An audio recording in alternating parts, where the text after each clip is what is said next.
కానీ 50 ఏళ్లలో ఇప్పటివరకు ఎన్ని నాటకాలు మీరు రంగస్థలం మీద వేస్తుంటారండి? ఒక్క ముగింపు లేని కదే 100 సార్లు వేసాం మేము. బా! తెలుగు నాటకం అంటే తమిళ్, కన్నడ, మరాఠీ నాటకాలు వందల వేల సార్లు వేయడం గొప్ప విషయమే. కానీ తెలుగు నాటకం గట్టిగా 10 సార్లు 20 సార్లు వేయడమే గొప్ప. అలాంటిది మేము 100 సార్లు వేసాం అన్ని చోట్ల కలిపి. ఒక ముగింపు లేని కథ మాత్రమే. ఇంకా ఎప్పుడైతే శ్రీ మురళీ కళా నిలయం అనే మా గురుగారి సంస్థలో ఇంకోటి ఇక్కడ వచ్చిన తమాషా ఏమిటంటే, కాలేజీలో పరిచయం అయిన రాళ్లపల్లి గారు, అంటే యాక్చువల్ కాలేజీలో మేము ఎప్పుడైతే మాకు ఉత్తమ ప్రదర్శన నాటికి వచ్చేసింది, ఉత్తమ ప్రదర్శన, ఉత్తమ నటుడు, వాటెవర్, ఇప్పుడు జీవితానికి ఒక అర్థం ఉంది మాకు. ఓకే అంటే చదువుతో పాటు వీఆర్ సంథింగ్ అన్న ఒక కిక్ వచ్చింది. ఫస్ట్ టైం అవార్డు రావడం, అది రాకపోయి ఉంటే ఇలా ఏముండదు, ఏమయ్యేదో.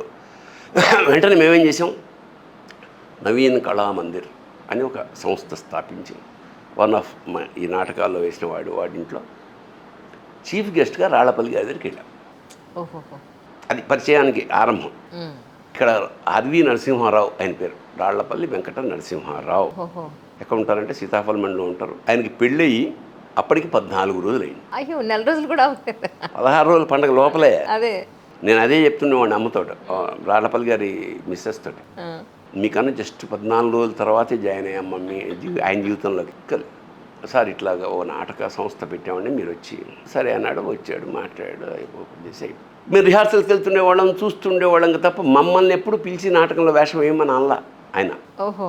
ఇదేమిట్రా మనం అంటే మనం ఇట్లా మనం ఎందుకు మరి రోజు వెళ్ళడం ఎందుకు ఆయన దగ్గరికి అని అప్పట్లో కాదు, ఇప్పుడు కూడా వినాయక చవితి పందిళ్ళు ఉంటాయి కదా, పందిళ్లలో ఈ కామెడీ చేసి డ్రామ్స్లు చేసి ఇట్లాగే పాటు నాటకాలు స్కిట్స్ వేసేవాళ్ళు కూడా ఉండేవాళ్ళు. అవును. మేమేం చేసామంటే, మేము ఒక స్కిట్ 2-3 స్కిట్ తయారు చేసి, సీతాఫలమంలో 8 నంబర్ గల్లీ అని ఒకటి ఉంటుంది, చాలా పెద్ద వినాయకుడిని పెట్టి అక్కడ ముందు స్టేజ్, దాని మీద పర్ఫార్మెన్స్. మా ఫస్ట్ ఇచ్చిన అమౌంట్ 15 రూపాయలు. ఓహో! అది మేకప్కి వాటికి. కానీ వెళ్ళేటప్పటికి నాటకాలు వేయడం చూడడం వాళ్ళకి అలవాట్లేదు, వేయడం అలవాట్లేదు. ఏదో టీం వస్తుంది వేయండి అని చెప్పేసి వాడు ఏం చేశాడు, ఇలా కర్టెన్ కట్టేశాడు ముందు కర్టెన్ వేయండి అన్నాడు. ఏం వేయమంటాను, అదే పొజిషన్ చేస్తారు కదా, వాడు సినిమా అనుకుంటున్నాడు. సినిమా కాదురా బాబు, నాటకం అంటే మేమే ఫిజికల్గా వేస్తాము, ఆ కర్టెన్ తీసేయి అని నాటకం ప్రారంభించాం. వికిలి నాటకం అంటే స్లాప్స్టిక్ కామెడీ. ఇప్పుడు ఉదాహరణకి అందరికీ అర్థమయ్యేలా చెప్పాలంటే, క్లాస్ కామెడీ అంటే చార్లీ చాప్లిన్, స్లాప్స్టిక్ కామెడీ అంటే లార్ల్ అండ్ హార్డీ, కింద పడిపోవడం, దొరలడం, కొట్టడం, అలాంటి కామెడీ మాకంతే వచ్చు. అయితే వచ్చిన వాళ్ళందరూ జనరల్గా వినాయక చవితి అప్పుడు పిల్లలే ఉంటారు ఎక్కువ మంది, చాలామంది పిల్లలు, కొంతమంది పెద్దవాళ్ళు. వాళ్ళు ఈ చేష్టలకి విపరీతంగా నవ్వుతున్నారు, మేము ఎంజాయ్ చేస్తున్నాం, సక్సెస్ అయిందని. వెంటనే అక్కడ ఎవడైతే ఇంతకుముందు కర్టెన్ కట్టాడో ఆ బాస్ అనమాట, ఆ ఊళ్ళో అజమాయిషీ చేసే వెన్షి, అతను అన్న ఒక్క నిమిషం అని వచ్చాడు, వేదిక మీదకి వచ్చి, ఏమ్రా ఎంత కష్టపడి నాటకం వేస్తుంటే ఏం నవ్వుతారేమ్రా, తప్పుడు నోటి మీద వేసుకోండి, హెడ్ చేయండి సార్.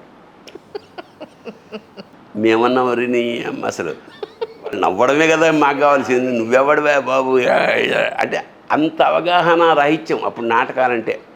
అలాగా అంచెలంచెలు. అప్పుడు ఈ ఫోటోలు ఇవన్నీ మా రాళ్లపల్లి గారు చూపిస్తే, ఓహో వీళ్ళలో ఆసక్తే కాదు, ఇంట్రెస్ట్ ముందుగా ఉంది, వేయించని. అప్పుడు మెల్లిమెల్లిగా ఒక్కొక్క చిన్న వేషాలు. ఫస్ట్ నాటకం మొన్న రవీంద్రభారతిలో చెప్దాం అనుకుని మర్చిపోయారు, ఆచార్య నాగార్జున నాటకం పేరు. నాటకం ఓకే, సంగీతం అన్నీ ఉంటాయి అందులో, డ్యాన్సర్. రాళ్లపల్లి గారు చాలా మంచి వేషం అందులో. ఆచార్య నాగార్జునుడి జీవిత చరిత్ర, సిరిశాంతమూరుడు, ఆ వ్యవహారం, బుద్ధిస్టు, బౌద్ధ భిక్షువులు. అందులో నాదొక కామెడీ క్యారెక్టర్. చిలకలగూడ రైల్వే కళారంగ్ అక్కడ ఎక్కడో రిహార్సల్స్, గురువు గారితో వెళ్తుండేవాడిని సైకిల్ మీద. ఇది ఇంతవరకు ఎవరికి చెప్పని నాటక విశేషాలు. 40 రోజులు, ఒక నెల రోజులు రిహార్సల్ అయ్యాక ఆ దర్శకుడి తాలూకా బావమరిది వచ్చాడు, ఎంటర్ అయ్యాడు. ఇప్పట్లాగే సినిమాలలాగానో తమాషాగా. వెంటనే నేను వేస్తాను బావా అన్నట్టున్నాడో మరి ఏమైంది, నువ్వు కరెక్ట్గా చేయట్లేదే అని నన్ను తీసేశారు. నెల రోజులు రిహార్సల్ తీసి వాళ్ళ బామ్మది ఎంటర్ అయ్యాడు. నాకు ఎలా ఉండే కళ్ళనీళ్ళు అన్నమాట. అంటే పెద్ద సినిమా ఛాన్స్ పోతే ఎంత ఫీల్ అవుతారో అంత. బట్ ఏం అనడానికి లేదు, ఎందుకంటే దర్శకుడు. కావాలంటే ఓ పని చేయి, ఫస్ట్ ఓ బౌద్ధ భిక్షు వేషం వేయి. బౌద్ధ భిక్షు అంటే ఓ 10 మంది ఉన్నారు అక్కడ. రవీంద్ర భారతిలో ఫస్ట్ టైం ఇలా కాళ్ళు వణుకుతున్నాయి. ఫస్ట్ టైం పెద్ద బుద్ధుడి విగ్రహం, కర్టెన్ ఇలా ఓపెన్ అయ్యేటప్పటికి ఒక బుద్ధుడి విగ్రహం, దాని ముందు 6 మంది బౌద్ధ భిక్షువులు ఇలా ఇలా ఇలా వేసుకుంటారు కదా, అలా కాషాయం కట్టి అందరు ఇలా పూలతోటి కర్టెన్ ఓపెన్ అవ్వాలి. ఆ పాళీ భాషలో ఉంటుంది అది మంత్రం. నమో తస్స భగవతో అర్హతో సమ్మా సంబుద్ధస్స అని ఆ పువ్వుల్ని ఆయన పాదాల మీద వేసి వెళ్ళిపోతాం. ఇంతే వేషం. అయితే నేను ఆల్రెడీ వేషం పోయిందని ఏడుస్తున్నానని ఇదే నాటకంలో సెకండ్ హాఫ్లో సిరిశాంతమూలుడు అనే రాజుగారితో ఒక భటుడు వేషం కూడా నాకు ఇచ్చాడు. ఇదేమో ఇలా పెట్టుకుని కాషాయం కట్టుకునే ఒక బౌద్ధ భిక్షు, అది ఇంత మీసాలు, ఇలా బల్లెం వేరే, అంటే వీడి పోలికలు గుర్తుపట్టరు అసలు. అదేదండి, గెటప్పే వేరు. సిరిశాంతముడు నాగార్జునతో డిస్కస్ చేసుకుని ఒక 20 మినిట్స్ తర్వాత నేను ఆయనతో పాటు వస్తాను, అంతే. రెప్ప వేయడం తప్ప శరీరంలో కదలిక ఏమీ లేదు. మళ్ళీ రాజుగారు వెనక్కి వెళ్ళిపోతుంటే గిరుక్కున వెనక్కి తిరిగి వెళ్ళిపోవడం, అంతే. మరి నాకు ఎందుకు అనిపించిందో, రాజభటుల క్రమశిక్షణ ఒకటి ఉంటుంది కదా, ఈ 20 మినిట్స్ అసలు కదలకుండా రాజుగారు ఇలా వెళ్ళిపోయిన తర్వాత గిరుక్కున వెనక్కి తిరిగి వెళ్ళిపోతే క్లాప్స్ కొట్టారు. అంటే ఎంత పెద్ద వేషం అనేది కానే కాదు, మనకి ఇచ్చిన వేషని ఎంత పర్ఫెక్ట్గా చేసినా జనం హర్షిస్తారు అనేది పాయింట్. నాకు కొలిటేటప్పుడు ఇప్పుడు ఆశపట్లే కదరా ఆకలి ఉన్న కళాజీవికి పంచపక్ష పరమాణాలు బొమ్మిడిపాటిగా, అలాగా ఒక కిక్. ఇంకా అక్కడి నుంచి నాటకమే జీవితం అన్నమాట. అంటే 24/7 చదువు సంజయ్. ఇంక మా నాన్న తారస్థాయికి అందుకుని నాటకం వేసేటట్టయితే ఇంట్లో ఉండద్దు, గడ్డి అయ్యో Narayana, get out of my house. మా గురువుగారిని వెళ్ళా హ్యాపీగా ఆ ఇంట్లో పొద్దున అక్కడే ఉండేవాడు. మా అమ్మ చాలా బాధపడితే 3-4 రోజుల తర్వాత మా అన్నయ్య వచ్చాడు. అమ్మ పిలుస్తుంది, సరే ఇంటికి వెళ్ళినా మా నాన్నే పెద్ద వచ్చాడా అట్లా 7 అన్నదమ్ములం చేత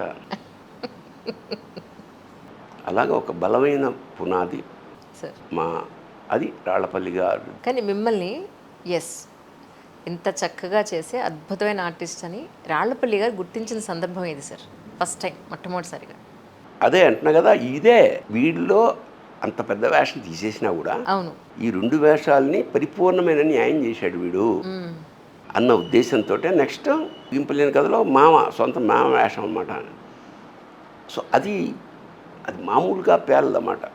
ఎందుకంటే ఒక మధ్యతరగతి కుటుంబం, మామ అప్పుడప్పుడు నెలకోసారి వచ్చేస్తుంటాడు ఈ మధ్యతరగతి వాడి ఇంటికి. ఓ సంచి పట్టుకొస్తాడు, అమ్మ బాగున్నావమ్మా, ఏం తెచ్చావు నాన్న, పుట్టమ్మా పుట్టు అంటే వరి పట్టు అన్నమాట. పుట్టు తెచ్చారా, ఇంకా అసలు అంటే అదేనయ్యా మా అమ్మాయి అంటు తోముకోవడానికి ఇబ్బంది పడుతుంది, పట్టుకొచ్చారా, అసలు మీ అమ్మాయి దేంతో అంటుతామో తెలియక మహావాద అవస్థ పడిపోతుంటే మొత్తానికి సమయానికి పొట్టు తీసుకొచ్చారు, చాలా గొప్పవాడు అని అట్లా వేళాకోళంగా వాడి ఇంటి మీద పడితే ఒక పారసైట్ వేషం బాప. అందులో చిన్న పాథటిక్ కోణం కూడా ఉంటుంది, లిస్ట్ రాస్తూ ఉంటుంది అన్నమాట. చిన్న వాళ్ళ అమ్మాయి పెద్ద మనిషి అవుతుంది, అది గుండెల్లో రాయబడుతుంది ఖర్చు, అవి ఇవి రాస్తూ అలా ఆ చేతితోటే మా నాన్నకి 2 డజన్ల అట్టిపళ్ళు బట్టరా అని రాస్తా. 2 డజన్ల నా ఎంట్రీ ఎలా ఉంటుంది, 2 డజన్లు ఎందుకే, 2 డజన్లు అట్టిపళ్ళు ఎందుకు, ఓ 40 బట్టరా చాలు, అట్లా అట్లా అట్లా ఆ చేతితోటే మా నాన్నగారు ఒక పంచెల చాపులు నాకెందుకయ్యా, ఒక్క జత పట్టరా, అది చాపులు అంటే అది పంచెల చాపని ఇట్లాగా. అంటే తెలియకుండా మధ్యతరగతి కుటుంబాల్లో ఉండే అనూహ్యమైన ఒక ఇదనమాట, ఐరనీ. ఆర్థికంగా పరిస్థితులు బాగాలేకపోవడం, తట్టుకోలేకపోవడం, అయిన ఆడంబరాలకు పోవడం, మ్మ్. ఈ హడావిడి మీద నాటకం అదనమాట. సో అది చూసే కృష్ణశాస్త్రి గారు అంతా రియాక్ట్ అయ్యారు. అక్కడి నుంచి ఇంకా జైత్రయాత్ర ఇంకొక విధంగా అలా అలా నాటకాలు వేసుకుంటూ ఇంకా